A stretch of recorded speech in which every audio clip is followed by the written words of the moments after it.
भट्टी साहब हमारे साथ मौजूद। क्या हुआ ये उतर गया? अच्छा अभी उतारा हुआ है। भट्टी साहब और सिक्कू जी हमारे साथ मौजूद हैं। So it has been an eventful weekend. Sikku भाई, भट्टी साहब, बाबर की सेंचुरी भी हो गई, आखिरी पहले बाबर की सेंचुरी की बात कर लेते हैं बिकॉज़ वो बहुत फंसी हुई है और फिर आप दोनों हमारे साथ नहीं थे तो हमारी बात नहीं हुई।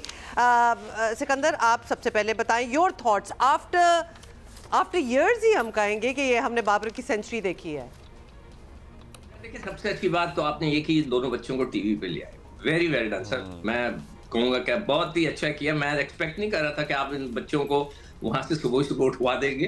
Very well done. हमारी टीम ने बड़ी मेहनत की है इसके लिए और इन नौजवानों का भी शुक्रिया कि इन्होंने हमारे लिए वक्त निकाला और इतनी थकावट के बावजूद भी, जाहिर है एक्साइटमेंट भी होती है, थकावट भी होती है। They were there for us and for Pakistan, basically for Pakistan. Pakistan ने बहुत अच्छा किया। पूरी आवाम खुश है। जो काम इन बच्चों ने कर दिया है ना, मजा आ गया। कल का जो है वो ठीक है, हमारी बड़ी टीम तो बड़ी टीम है, वो खेलती रहती है, जीत रहे हैं हम मुसलसल। एशिया कप के बाद से हम मुसलसल जीतते जा रहे हैं, वो तो अलग चीज़ है। मगर इन बच्चों की परफॉर्मेंस ने एक तो नया हौसला दिया है। हमारे यंगस्टर्स का पता हमें चल गया कि वो कितने ज़बरदस्त हैं और उनको हमें यूटिलाइज करना चाहिए। और ये it's a very big thing. और मुझे बड़ी खुशी हुई कि आपने इनको सुबह सुबह लेकर आए। और आप ये देखें ना, बाबर का खैर आप बात कर लेते हैं थोड़ा सा। बाबर जो है वो 800 दिनों के बाद उन्होंने 100 किए, बहुत अंडर प्रेशर थे।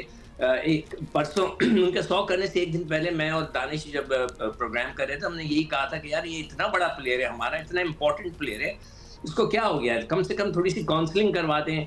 पीसीबी उसके साथ, हो सकता है उसकी जहनी थोड़ी सी कैफियत सही ना हो, घबराया हुआ हो। वो बड़े से बड़ा प्लेयर, मेरे ज़माने में एक बहुत बड़ा प्लेयर था कि वो समझ रहे थे कि मुझ पर जादू हो गया है, तो बहुत परेशान रहते थे। मगर जब बाद में वो रिदम में आए तो उन्होंने भी बड़े रन्स किए। तो बाबर, आई होप कि वो रिदम में आ गए और ये अपनी फॉर्म को कंटिन्यू करते हुए लेके चलें। जो अच्छी बात है कि यंगस्टर्स की जो आप बात कर रहे हैं, हमने जो नया बच्चा खिलाया फैसल अकरम, उसने बहुत ही अच्छी बॉलिंग कराई। और मैं रो के कह रहा था कि भाई उसको टेस्ट मैच खिला दो, इसलिए कि वो टर्निंग विकेट थे, आपने 40 साल के बच्चे को खिला दिया, वो गलत था। मैं कभी भी उसको सपोर्ट नहीं करूंगा। हमें नौजवानों को बनाना है, अपनी टीम को बनाना है। तो एनीवे, जैसे आपने कहा ना, ये वीकेंड बड़ा जबरदस्त था। श्रीलंका को हमने रोका, मोहसिन नकवी साहब ने बहुत जबरदस्त काम किया, सब कुछ अच्छा हो गया। अल्लाह इसी तरह लेके चलता रहे। आमीन आमीन आमीन। भट्टी साहब, तासुरात बताएं। अच्छा, हम काउंसलिंग की अभी बात की है। सिकंदर, आपने मतलब समझें कि बाबर की सेंचुरी होगी, काउंसलिंग हो गई, होपफुली हम सारों की होगी। होपफुली वो कॉन्फिडेंस जो लूज हुआ था भट्टी साहब, वो वापस आ गया होगा। देखें, सबसे पहले तो बहुत शुक्रिया उमर अब्दुल्ला आपका। और पाकिस्तान टीम के साथ already sports psychologist Asia cup से मौजूद है, तो जाहिर है जब साइकोलॉजिस्ट है तो काउंसलिंग तो हो रही होगी। लेकिन बड़ा प्लेयर, देखें, नो डाउट बाबर, इसीलिए बार बार डिस्कस हो रहे थे कि बाबर बड़े प्लेयर थे। और 83 इनिंग्स के बाद फिर जब उन्होंने सेंचुरी बनाई तो जाहिर है वो बड़े प्लेयर थे, इसीलिए उनकी सेंचुरी बार बार डिस्कस हो रही थी। और बड़ा प्लेयर वही है जो अपने क्रिटिक्स को अपने बैट से खामोश करे। बयानात के जरिए जवाब देना ये मुनासिब नहीं है। मेरा ख्याल बाबर आजम ने दानिशमंदी की, वो बाबर आजम ने उन्होंने इस तरह से बयानात के जरिए जवाब देने की कोशिश भी नहीं किया, I believe, during all this time. बिल्कुल नहीं की, बिल्कुल नहीं की। बड़े तदब्बुर का उन्होंने मुजाहिरा किया है और जाहिर है उन पे किस कदर बेपनाह क्रिटिसिज्म हुआ है, लेकिन ही डिड नॉट, क्रिटिसिज्म भी हुआ है, बातें नेगेटिव भी हुआ है, but he did not react to any of it. देखिए, पाकिस्तान के फॉर्मर कैप्टन है रमीज राजा, कल मैं उनका एक पॉडकास्ट या वीलॉग सुन रहा था। उन्होंने बताया कि कुछ दिन पहले उनकी एक कॉफी शॉप में बाबर से जब मुलाकात हुई थी तो बाबर के बारे में जो ट्रोलिंग हो रही थी, लोग क्रिटिसाइज कर रहे थे, तो बाबर बहुत अपसेट थे।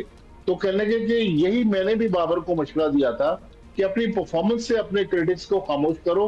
तो मेरे ख्याल में बाबर ने बहुत अच्छा किया।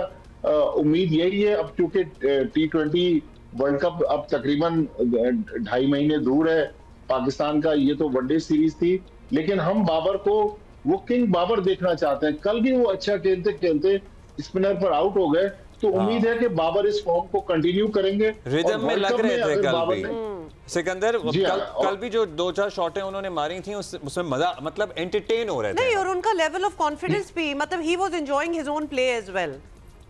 बिल्कुल, देखें जो उनके कवर ड्राइव्स वगैरह थी, कुछ तो उन्होंने बहुत ही जबरदस्त मारी थी, जो उनका रिदम है वो लगता है कि वापस आया है वो, which is a good thing.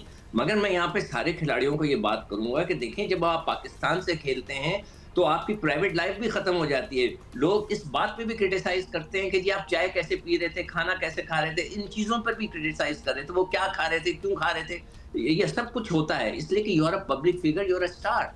जब एक स्टार होता है तो सबकी नजरें उस पर गिर जाती हैं, अगर कहीं भी वो जाएंगे हर एक की नजरें उन पे गिर जाती हैं, तो वो उनको इस चीज को बर्दाश्त करने का हौसला होना चाहिए। इसलिए मैं काउंसलिंग की बात कर रहा था। मुझे अपने जमाने का वो वक्त याद है कि जब वो जादू वाली बात हो रही थी, तो इनके ऊपर भी ये कैफियत होगी। मगर ये बहुत अच्छा हो गया पाकिस्तान के लिए वर्ल्ड कप से पहले कि वो रिदम में आ गए हैं, और अल्लाह करे हम इसी फॉर्म को लेके चलें। जादू वाली बातें तो आजकल भी काफी हो रही हैं, लेकिन we'll not get into the जादू bit just now।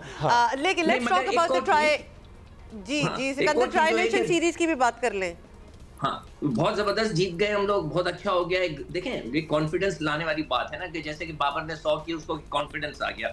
हम बहुत, और रिजवान ने भी मुसलसल 2 निस्फ सेंचुरियां की हैं बाय द वे। हाँ, इसीलिए मैं बार-बार कह रहा हूं कि उनको हम T20 में लेकर आ जाए। अब बहुत हो गया, उनके 106 मैच हैं, उनके 3,500 रन हैं, तो उनको उनका एक्सपीरियंस हमें यूटिलाइज करना चाहिए। वर्ल्ड कप के लिए हमें सारे जितने भी फोर्सेस हैं हम इस्तेमाल करें, जितने भी हमारा एक्सपीरियंस है हमारे पास मौजूद है पाकिस्तान में, हम उसको इस्तेमाल करें। और वर्ल्ड कप है, ये कोई आम सीरीज नहीं है, छोटी मोटी चीज नहीं है। हाँ, वर्ल्ड कप है, तो इसमें उसको यूटिलाइज करें। हाँ, तो वर्ल्ड कप के लिए देखिए T20 में फॉर्म आ गई ना उसकी, तो वो वहाँ पे T20 में उसकी बड़ी परफॉर्मेंस है, तो उसको आना चाहिए।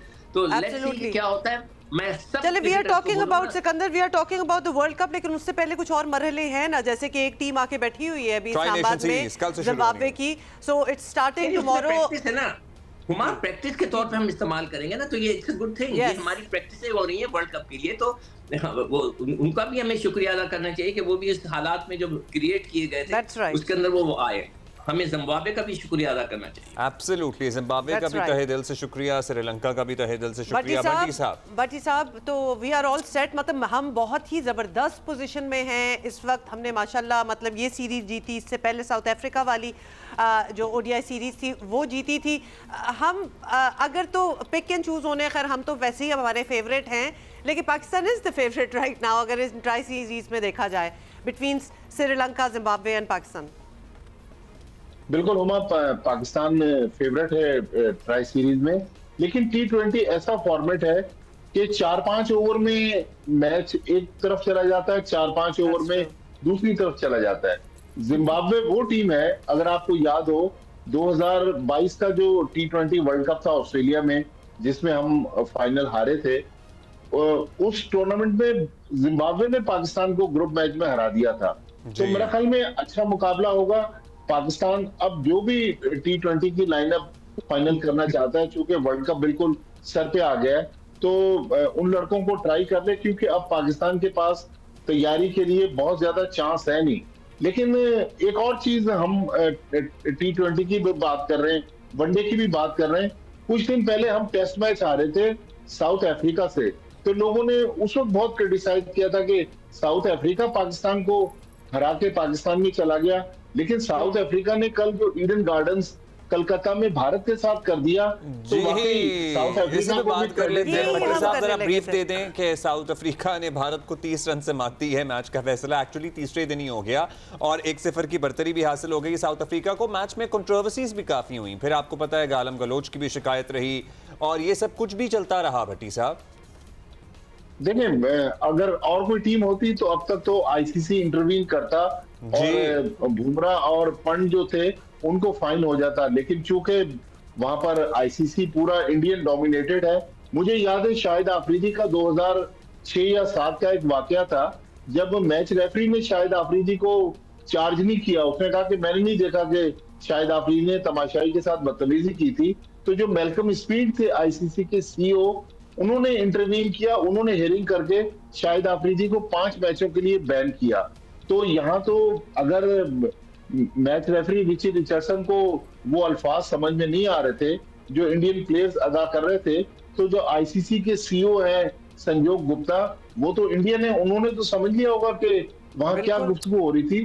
तो अब ICC क्यों खामोश है, लेकिन भारत ने जो गढ़ा साउथ अफ्रीका के लिए खोदा था, उसमें खुद ही गिर गया और उनको मुंह की खाना पड़ी। और फिर जो पिच बनाई गई उस पर पूरे इंडिया में साउथ अफ्रीका के हाथों शिकस्त भी हुई। ये जो आईसीसी के अगेंस्ट जो ग्रीवेंसेस है ना, मतलब बहुत सी ऐसी चीजें इन द पास्ट हुई हैं, इसको भी उसमें डाल दें।